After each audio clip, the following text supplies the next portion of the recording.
নমস্কার বন্ধুরা, নীল অ্যান্ড টপিস লাইফস্টাইলে তোমাদের সবাইকে স্বাগত। আজকে নতুন দুটো নিরামিষ পদ নিয়ে আমি চলে এসেছি। সেই রেসিপিটাই আজ আমি তোমাদের সবার সাথে আমি শেয়ার করব। নিরামিষের দিনে এই শীতকালে কিভাবে মুখরোচক খাবার খাওয়া যায় সেটাই আমি শেয়ার করছি তোমাদের সবার সাথে। আমি আজকে বানিয়ে নিয়েছি শীতকালের ওঠা ছোট ছোট নতুন আলু দিয়ে আলুর দম আর কড়াইশুঁটির পরোটা। আর এই দুটো রেসিপি কিন্তু সম্পূর্ণ নিরামিষ। যারা তোমরা সম্পূর্ণ নিরামিষ খাও তারা কিন্তু এই রেসিপিটা একবার ট্রাই করে দেখতে পারো, আর যারা আমিষ খাও তারাও কিন্তু নিরামিষের দিনে এটা ট্রাই করে দেখতে পারো বা অন্য দিনেও তোমরা খেতে পারো। আর শীতকালে মানেই কিন্তু শুধু ভালো মন্দ খাওয়া, মজার মজার খাবার খাওয়া। তো এটা করার জন্য আমি 500 গ্রাম মতো মটরশুঁটি নিয়ে নিয়েছিলাম, আর এখানে ধনেপাতা। মটরশুঁটিগুলোকে ছাড়িয়ে প্রথমে ভালো করে পরিষ্কার করে ধুয়ে নিয়ে আমি একটি প্রেসার কুকারের মধ্যে ঢেলে দিচ্ছি। এখানে আমি 2টো সিটি দেব। যার প্রেসার কুকারে যেরকম প্রেসার সেই হিসাবে সিটি দিয়ে নেবে। আর সিটি দেওয়ার সময় আমি অল্প নুন এর মধ্যে অ্যাড করে দেবো।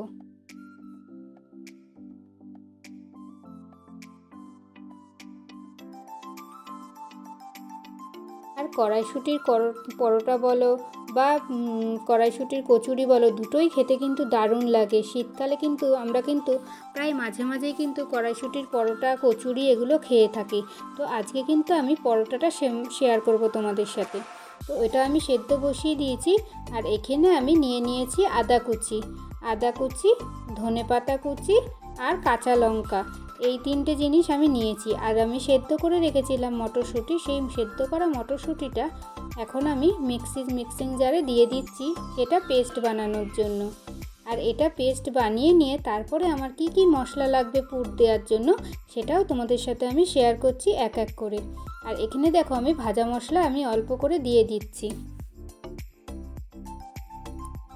আর ভাজা মশলাটা বানাতে আমার কি কি লেগেছে সেটা তোমাদের সাথে আমি শেয়ার করছি। সেটা হলো, এখানে আমি নিয়ে নিয়েছি শুকনো লঙ্কা আর গোটা জিরে।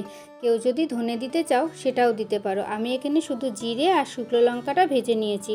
ভেজে নিয়ে আমি পেস্ট করে নেব।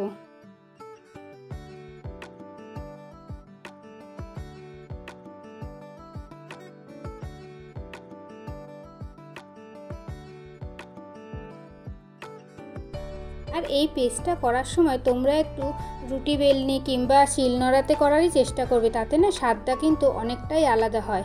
আর এদিকে আমার পেস্টটা হয়ে গেছে। এইবার পেস্টটাকে আমি ভাজার জন্য আমি কড়াইতে নিয়ে নিয়েছি সাদা তেল, আর তার মধ্যে আমি অ্যাড করে দেবো হিং। হ্যাঁ, হিংটা কিন্তু স্কিপ করলে একদম চলবে না, কেন এই হিংটা কিন্তু স্বাদটা দ্বিগুণ বাড়িয়ে দেয়। আর যারা হিং পছন্দ করো না তারা হিংটা স্কিপ করে যাবে।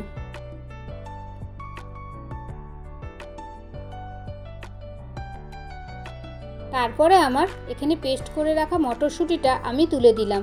দিয়ে এরপরে আমার কাজ থাকবে, এর মধ্যে আমি ভাজা মশলাটা অ্যাড করে দেবো, যেটা আমি জিরে শুকনো লঙ্কা ভেজে আমি শুকনো কাঠকলাতে ভেজে নিয়ে আমি গুঁড়ো করে নিয়েছিলাম, সেটা অ্যাড করে দেবো। এবার এটা অ্যাড করার পরে আমার মেন কাজ থাকবে ঘন ঘন এটাকে আমি নাড়বো, নেড়ে যতক্ষণ না আমার পুরটা শুকিয়ে আসবে এবং কালারটা চেঞ্জ হবে ততক্ষণ আমি নাড়তে থাকবো। হ্যাঁ, আর একটা এখানে টিপস, সেটা হলো এটা কিন্তু রেখে দিলে চলবে না, ঘন ঘন শুধু নাড়তে থাকতে হবে। আর গ্যাসের ফ্লেমটা কিন্তু মিডিয়াম করে রাখতে হবে। চলো এখন আমার কাজ থাকবে শুধু এটাকে ঘন ঘন নাড়া।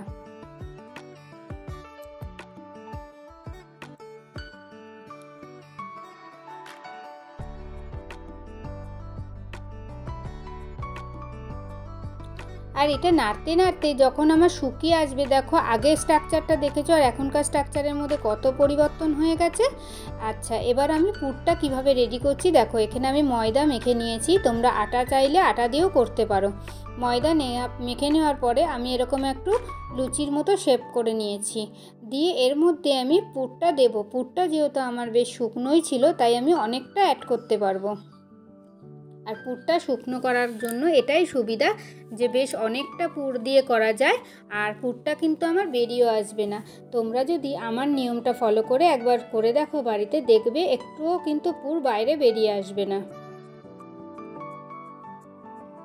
চলো এবার বেলে নেওয়ার পালা। দেখো একখানা আমার বেলা হয়ে গেছে। তোমাদের আমি এপিট ওপিট করে দেখিয়ে নিচ্ছি। আমার কিন্তু কোনো জায়গায় ফেটে বেরিয়ে যায়নি, পুর কিন্তু ভেতরেই ছিল। এইবারে ভেজে নিচ্ছি আমি। আর যখন ভাজছি দেখো কি সুন্দর ফুলে উঠেছে, মানে ভেতরটা পুরোপুরিভাবে কুক হচ্ছে আমার। আর শীতকালে এই কড়াইশুঁটির কচুরি বা পরোটার সাথে আলুর দম তো লাগেই, তাই এর সাথে আমি কিভাবে আলুর দম রান্না করব সেটাও তোমাদের সাথে আমি শেয়ার করব।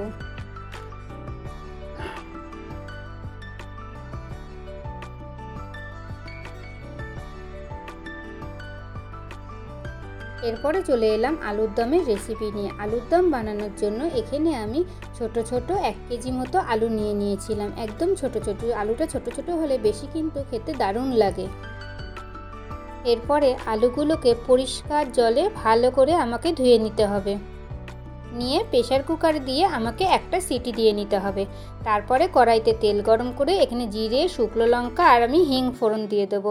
আমি কিন্তু রেসিপিটা করার আগেই তোমাদের বলে নিয়েছিলাম সম্পূর্ণ নিরামিষ রেসিপি, তাই নিরামিষের দিনকে একটু হিং ফোড়ন দিয়ে রান্না করলে স্বাদ কিন্তু অনেকটাই পাল্টে যায়। এরপরে আমার সেদ্ধ করে রাখা আলুগুলো আমি এই গরম তেলের মধ্যে ঢেলে দেব। দিয়ে নুন, হলুদ আর লঙ্কার গুঁড়ো দিয়ে এপিট ওপিট করে ভালো করে ভেজে নেব। চলো তোমরা দেখতে থাকো প্রসেসটা।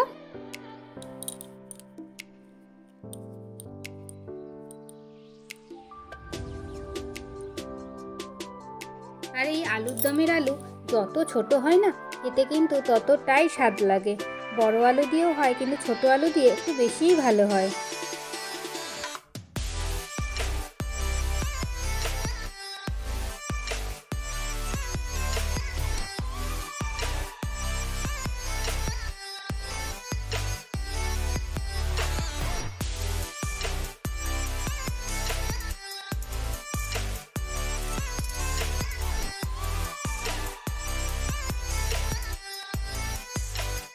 এর মাঝখানে কিন্তু আমি অল্প করে নুন আর হলুদ দিয়ে নিয়েছিলাম, একদম লাইটলি। যেহেতু আমি আলুটা সেদ্ধ করার সময় নুন অ্যাড করে নিয়েছিলাম, তাই ভাজার সময় আমি অল্প করে নুন দিয়ে নিলাম।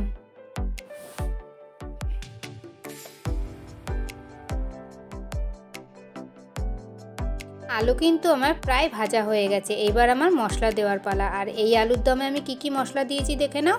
সেটা হলো, একদিকে আমি রেখেছি টমেটো বাটা, একদিকে রেখেছি আমি আদা, কাঁচা লঙ্কা, জিরে, হলুদ, নুন আর লঙ্কার গুঁড়ো বেটে রেখে দিয়েছি।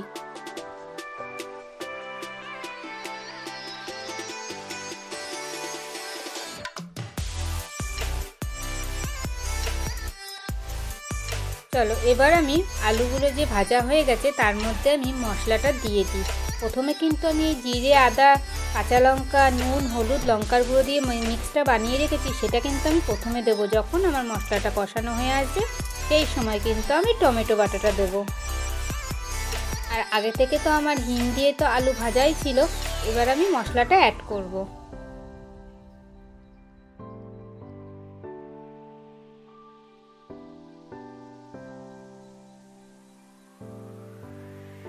এরপরে আমি মশলাটা অ্যাড করে দিলাম। এবার আমি ভালো করে নেড়ে চেড়ে কষাবো।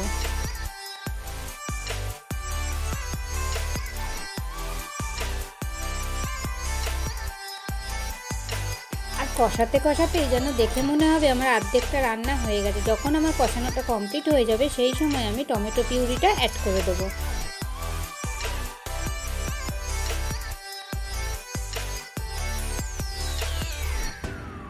চলো এবার টমেটোটা মিশিয়ে নেওয়া যাক।